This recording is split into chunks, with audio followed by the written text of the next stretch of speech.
यहाँ पर आज हम बात करेंगे एक पीरियोडिक टेबल की, एक complete listing of all the element appear in the periodic table. It's called periodic table. Periodic table की एक प्रॉपर्टीज़ है कि ये इसमें जितने भी एलिमेंट्स हैं सबकी प्रॉपर्टीज़ जो हैं वो एक दूसरे के साथ कोरिलेट करती हैं। हमारे पास 118 एलिमेंट हैं, उन सब की प्रॉपर्टीज़ 1 के साथ जाकर कोरिलेट करती हैं। अब फर्स्ट सबसे पहले जो पीरियोडिक टेबल पे काम किया था वो मेंडलीव ने किया था 1869 में। और जो हमारे पास फाइनल मॉडर्न पीरियोडिक टेबल है उसके अंदर ये आता है कि ये वो मोज़ले ने दिया था 1913 में। अब पीरियोडिक टेबल की क्या प्रॉपर्टीज़ है? पीरियोडिक टेबल के अंदर हमारे पास पीरियड्स हैं, 7 पीरियड्स हैं और हमारे पास 18 ग्रुप्स हैं। तो इसके अंदर ये होता है कि top to bottom atomic radius decrease करता है और left to right atomic radius increase करता है। और उसके बाद हमारे पास है ionisation energy. Ionisation energy depend करती है इलेक्ट्रॉन के साइज़ पे। ये लेफ़्ट टू राइट इंक्रीज़ करती है इलेक्ट्रॉन एफिनिटी के अकॉर्डिंग, और electron affinity top to bottom decrease करती है और आयोनाइजेशन के अकॉर्डिंग। अब हमारे पास जो लेफ़्ट साइड पे है वो है नॉन मेटेलिक करेक्टर के एलिमेंट्स और राइट साइड पे हमारे पास मेटेलिक हैं। और जो मिड सेक्शन में हमारे पास मौजूद है वो है हमारे पास मेटलाइट्स, जिन्हें हम, और इसके जो लास्ट पे एग्जिस्ट करती हैं 2 रोज, उनको हम कहते हैं transition metals.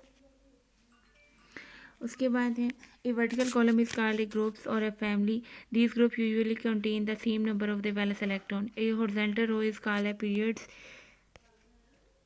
Periodic table basic. On the left side has exist metals, usually solid, shiny, good conductor of heat and electricity. On the right side, non-metal exists.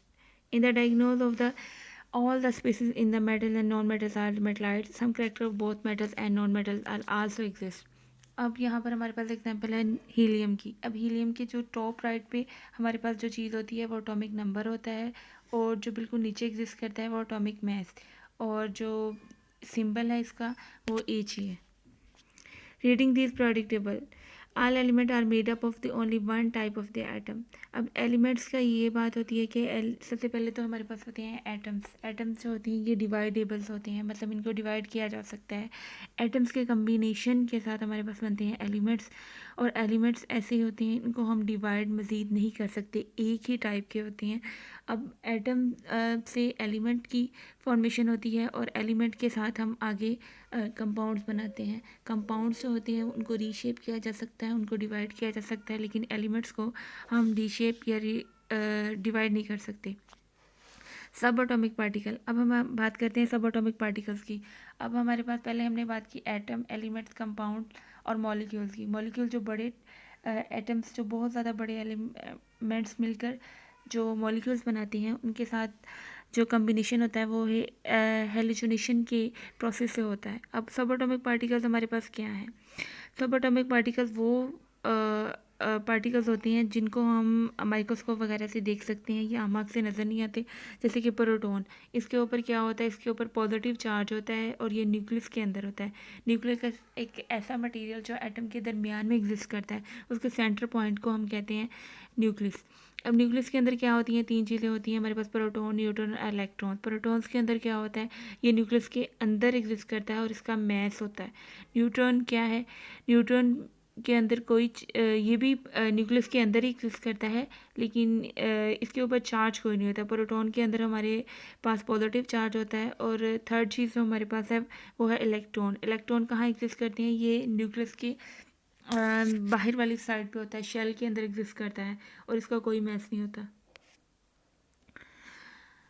The chemical elemental name of the element is given, मतलब तमाम elements को हमने बाकायदा उनके name से नहीं बल्कि उनके एब्रीवेशन से उनको याद किया जाता है, या उनका पीरियोडिक टेबल में एग्जिस्ट किया गया है। अब यहाँ पे है the atomic number is the number of the electron. Atomic number की वो डेफिनेशन बता रहा है कि ये जितने इलेक्ट्रॉन उसके अंदर होते हैं उसको हम कहते हैं एटॉमिक नंबर। और हमने ये भी आपको बताना था कि एटॉमिक नंबर का मतलब क्या होता है। हमारे जो पीरियोडिक टेबल है उसको जो शेप में दिया गया है वो एटॉमिक नंबर की बेस पे दिया हुआ है कि जितने इलेक्ट्रॉन। अब यहाँ पे डेफिनेशन ये है कि atomic number is the number of the electron and in the balance atom the number of the electron is equal to the number of the proton. हमारे पास जितने इलेक्ट्रॉन होंगे उसके सेम नंबर हमारे पास होंगे प्रोटॉन और इलेक्ट्रॉन की जो तादाद होती है वो सेम होती है, हमारे पास जो डिफरेंट होती है वो न्यूट्रॉन्स होती है। जैसे ही न्यूट्रॉन्स डिफरेंट होता है मुख्तलिफ एलिमेंट्स के अंदर, उसको हम आइसोटॉप का नाम दे देते हैं।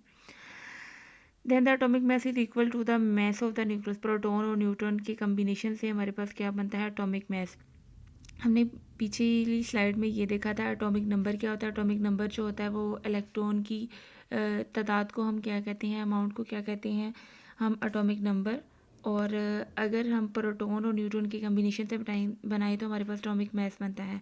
To find the number of the neutron of all the atom, atomic mass के अंदर से अगर एटॉमिक नंबर को माइनस किया जाए तो हमारे पास क्या बनता है, न्यूट्रॉन की कैलकुलेशन हम इस तरह से करते हैं कि इलेक्ट्रॉन और प्रोटॉन की तादाद सेम होती है, उनकी कैलकुलेशन सेम होती है, लेकिन न्यूट्रॉन की डिफरेंट होती है। न्यूट्रॉन को हम कैसे फाइंड आउट करते हैं, atomic mass minus atomic number से हमारे पास न्यूट्रॉन्स फाइंड आउट हो जाते हैं। अब ये हमारे पास गैलियम है, एक एलिमेंट है, इसका हमने वो यहाँ पर ये है, ये एक एक्टिविटी है, इसको हमने फाइंड आउट करना है। You should be able to tell the chemical symbol, chemical name, atomic mass, atomic name. So अब इसके अंदर हमने सबसे पहले ये देखना है कि गैलियम का जो एटॉमिक नंबर है वो 31 है और इसका जो एटॉमिक मास है वो 69 है, और इसमें जो न्यूट्रॉन की तादाद है वो कितनी है, 38। क्योंकि हमने इलेक्ट्रॉन में से, एटॉमिक मास में से एटॉमिक नंबर को माइनस करके हमने न्यूट्रॉन फाइंड आउट करना है। तो इसका जो सिंबल है वो Ga है, गैलियम उसका नाम है, और इसमें प्रोटॉन कितने हैं, 31, और इसमें इलेक्ट्रॉन कितने हैं, 31, और न्यूट्रॉन कितने हैं, 38। Thank you so much. Next video में हम पीरियोडिक टेबल के बारे में और पढ़ेंगे।